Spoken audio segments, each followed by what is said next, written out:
Hello guys, welcome to my channel. आज मैं आप लोगों को पढ़ाने वाली हूँ संविधान के विषय में।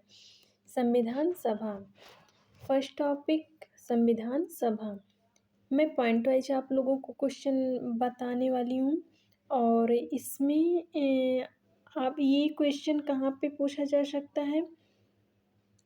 ये वन लाइनर क्वेश्चंस हैं जो कि यूपी पुलिस वनडे एग्ज़ाम जितने भी होती हैं सभी में ये क्वेश्चन आएगा, आ सकता है, आ सकता है। ओके, ये फर्स्ट पॉइंट क्या है? प्रेम बिहारी राय, एक मिनट। प्रेम बिहारी रायजादा भारतीय संविधान को हाथ से लिखे। किससे लिखे? हाथ से लिखे। प्रेम बिहारी रायजादा ने हाथ से लिखे, भारतीय संविधान को हाथ से लिखे। ओके, संविधान का प्रारूप तैयार किसने किया? संविधान का प्रारूप किसने तैयार किया? डॉक्टर भीमराव अंबेडकर ने।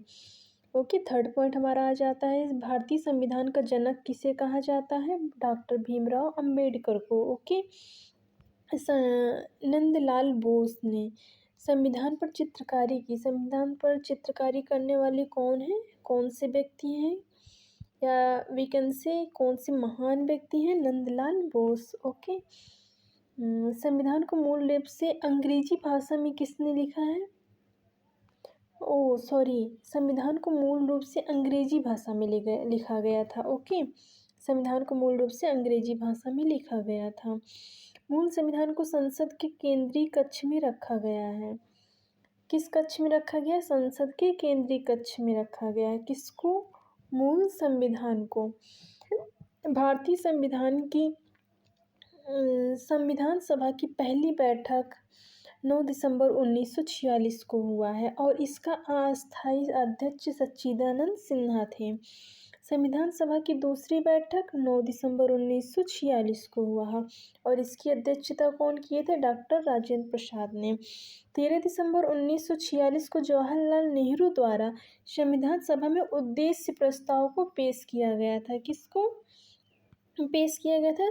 संविधान सभा में उद्देश्य प्रस्ताव को पेश किया गया था। किसके द्वारा? जवाहरलाल नेहरू के द्वारा। और कब पेश किया गया था? 13 दिसंबर 1946 को। Okay, are you getting my point? Hello guys, आप लोग सुन रहे हो ना? Okay, now I am going to 22 जनवरी 1947 को संविधान सभा ने उद्देश्य प्रस्ताव को स्वीकार कर लिया था। किसको स्वीकार कर लिया था? उद्देश्य प्रस्ताव को स्वीकार कर लिया था 22 जनवरी 1947 को। ओके, संविधान सभा की अंतिम बैठक कब हुई थी?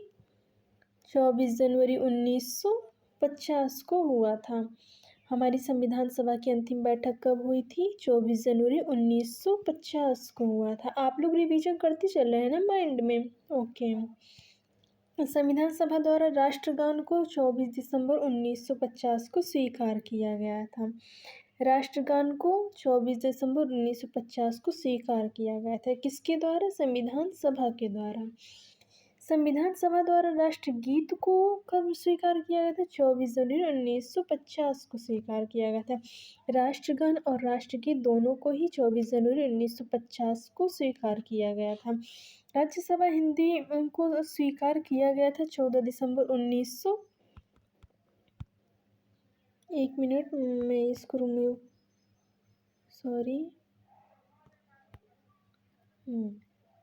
अब आप लोग को क्लियर दिख रहा होगा? ओके, राज्यसभा में हिंदी को स्वीकार किया गया था 14 दिसंबर 1949 को। ओके, 14 दिसंबर 1949 को स्वीकार किया गया था। भारत के राष्ट्रीय चिन्ह सारनाथ के अशोक के स्तंभ को स्वीकार किया गया था 26 जनवरी 1950 में। कब स्वीकार किया गया था? 26 जनवरी 1950 में। कौन से चिन्ह को? सारनाथ के अशोक के स्तंभ को स्वीकार किया गया था। ओके, अब नेक्स्ट देखते हैं। हाँ, अब आ जाइए। भारत के राष्ट्रीय चिन्ह सारनाथ के अशोक के स्तंभ को स्वीकार किया गया था कब? 26 जनवरी 1950 में। राष्ट्रीय ध्वज को स्वीकार किया गया था 22 जुलाई 1947 में। राष्ट्रीय ध्वज को स्वीकार किया गया था 22 जुलाई 1947 में। राष्ट्रीय ध्वज का डिजाइन कौन किया था? राष्ट्रीय ध्वज का डिजाइन कौन किया था? पिंगली वेंकैया ने तैयार किया था। राष्ट्रीय ध्वज का डिजाइन कौन तैयार किया गया था? राष्ट्रीय ध्वज का डिजाइन कौन तैयार किया गया था? पिंगली वेंकैया। आप लोग हमारे साथ बोलेंगे पिंगली वेंकैया। ओके, चलो हम आगे चलते हैं। संविधान के संवैधानिक सलाहकार BN राव, वेनेगल नरसिंह राव। BN राव का फुल फॉर्म क्या होता है? वेनेगल नरसिंह राव संविधान सभा के निर्वाचक थे। 1946 में कैबिनेट मिशन योजना के अनुसार 1946 में कैबिनेट मिशन योजना के अनुसार जुलाई 1946 में 296 सीटों के लिए चुनाव हुआ था। ओके, कितनी सीटों के लिए? 296 सीटों के लिए चुनाव हुआ था, जिसमें कांग्रेस ने 208 सीटें पाई और मुस्लिम लीग को 73 सीटें मिली, जबकि कुल सीटों की संख्या कितनी थी? कुल सीटों की संख्या 1979 थी। मुस्लिम लीग को 73 सीटें मिली है और कांग्रेस को 208 सीटें मिली उन 296 सीटों में से। और ये कब हुआ था? कैबिनेट मिशन योजना के अनुसार जुलाई 1946 में। ओके, नेक्स्ट पॉइंट पे चलते हैं। संविधान सभा के सदस्यों का चुनाव अप्रत्यक्ष रूप से प्रांतीय विधानसभाओं द्वारा किया जाता है और 10 लाख की जनसंख्या पर एक सदस्य को चुना जाता है। 10 लाख की जनसंख्या पर एक सदस्य को चुना जाता है। ओके, संविधान सभा में कुल महिला सदस्य की संख्या कितनी थी? 15। संविधान सभा में कुल महिला सदस्य की संख्या कितनी थी? 15, मात्र 15 थी। प्रारूप समिति, ड्राफ्टिंग कमेटी, मसौदा समिति, पांडुलेखन समिति, ये सब सारे नाम से एक हैं। कौन कौन से नाम? हम फिर से रिपीट करते हैं, आप लोग सुनिए, ध्यान से सुनिए। ओके, प्रारूप समिति, ड्राफ्टिंग कमेटी, मसौदा समिति, पांडुलेखन समिति। इन सब का गठन कब हुआ था? 29 अगस्त 1947। इसका गठन कब हुआ था? 29 अगस्त 1947 को। उद्देश्य प्रस्ताव, संविधान का ड्राफ्ट तैयार किया गया। इसका उद्देश्य क्या था? एक मिनट।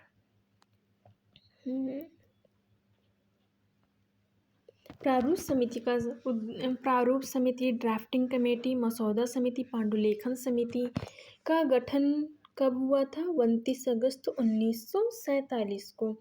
और इसका उद्देश्य क्या था? प्रारूप समिति, ड्राफ्टिंग कमेटी, मसौदा समिति, पांडुलेखन समिति की उद्देश्य क्या था? संविधान का ड्राफ्ट तैयार करना, संविधान कैसे क्या लिखा जाएगा उसका ड्राफ्ट तैयार करना। और इसके अध्यक्ष कौन थे? भीमराव अंबेडकर थे। इसके अध्यक्ष कौन थे? भीमराव अंबेडकर थे। आप लोग को समझ में आ रहा है ना?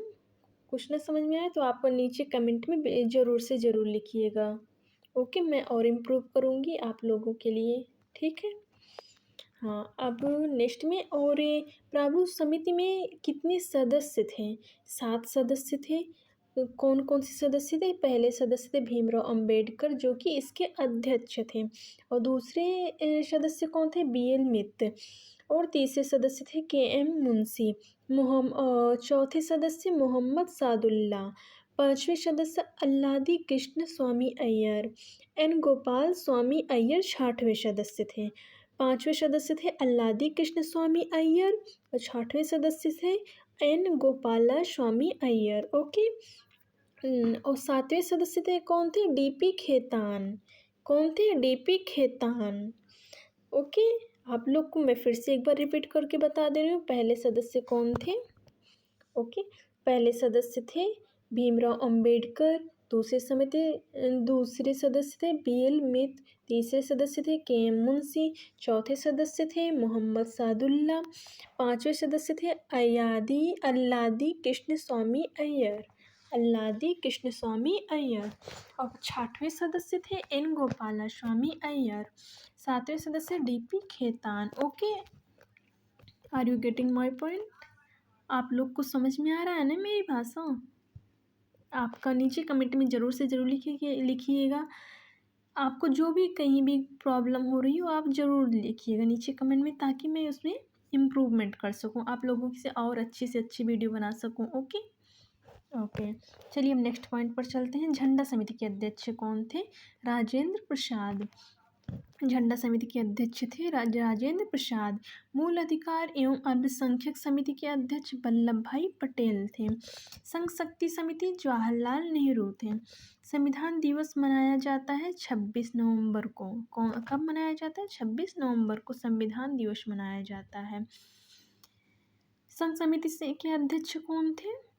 जवाहरलाल नेहरू। संविधान के अंगीकरण की तिथि 26 नवंबर 1949 को हुई थी। संविधान लागू की तिथि 26 जनवरी 1950 को संविधान हुआ था। संविधान लागू की तिथि कब हुई थी? संविधान हमारा कब से लागू हुआ था? 26 जनवरी 1950 से। संविधान सभा में लगा कुल समय 2 वर्ष 18 माह 2 वर्ष 11 माह 18 दिन। 2 वर्ष 11 माह 18 दिन। ओके, भारतीय गणतंत्र कब बना? भारत गणतंत्र कब बना? 26 जनवरी 1950 को भारत गणतंत्र हुआ। आज के लिए हम इतना ही टॉपिक रखते हैं। नेक्स्ट डे मैं आपको नेक्स्ट चैप्टर पढ़ाऊँगी। Okay, bye guys, good night, take care. Okay.